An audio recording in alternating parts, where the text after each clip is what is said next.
আজকে বাড়িতে হবে চিলি চিকেন, তারই প্রিপারেশন চলছে।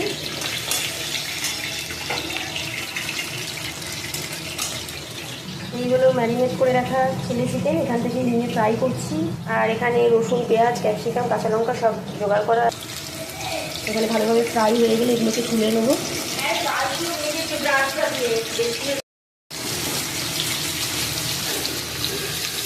সেইগুলো হালকা করে ভেজে নেওয়ার পর পেঁয়াজটা তুলে দিয়েছি। এখানে 1 কেজি মতো চিকেন আছে বলে পেঁয়াজটা আমি একটু বেশি দিয়েছি সেই আন্দাজ মতো।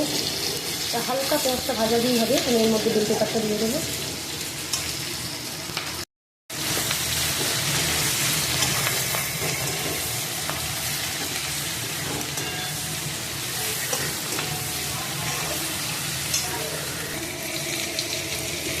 এবার এর মধ্যে দিয়ে দেবো। এবার এদিকে করে দিয়েছি আমি ভেজে রাখা চিকেনগুলো। এক হাতে কোনগুলো করতে খুব অসুবিধা হচ্ছে। এবার এর ভিতরে দিয়ে দিয়েছি কাঁচা লঙ্কা। কাঁচা লঙ্কাগুলো একটু বেশি ছোটো কুচিয়ে ফেলেছিলাম, বুঝতে না পেরে একটু লম্বা লম্বা থাকলে ভালো হয়। তারপর দিয়ে দিলাম 3 রকমের সসটা করে একসঙ্গে দিয়ে তাড়াতাড়ি হবে বলে মিক্স করে রেখেছি ভালো করে। এবার এগুলো ভালো করে মিশিয়ে দেবো। এবার এর ভিতরে একটা মশলা আমি বানিয়ে রেখেছি, গুঁড়ো মশলা, ওটা দিয়ে দেবো। এটা দিলে চিলি চিকেনের ফ্লেভারটা একদম রেস্টুরেন্টের মতো আসে। ভালো করে এবার মিক্স করে দেবো।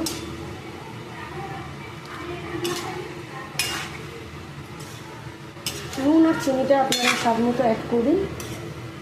একটু 1 চামচ মতো 1-1.5 চামচ চিনি আমি একদম লাস্টে নামাবার আগে দিয়ে মিক্স করে নেবো। এখন সামান্য একটু নুন দিয়ে দিয়েছি, এটা ক্যামেরা অফ অবস্থায় দিয়েছি। অন রাখার সময় আমার খেয়াল ছিল না, তখন অন করে দিয়ে দেবো। এবার এর ভিতরে দেবো কর্নস্টার্চ। কর্নস্টার্চটাকে আমি ভালো করে জল দিয়ে মিক্স করে তৈরি করে রেখে দিয়েছি। মোটামুটি 1.5 টিস্পুন মতো নিয়েছিলাম। এটাও দিয়ে দেবো, দিয়ে ভালো করে একবার মিক্স করে দেবো।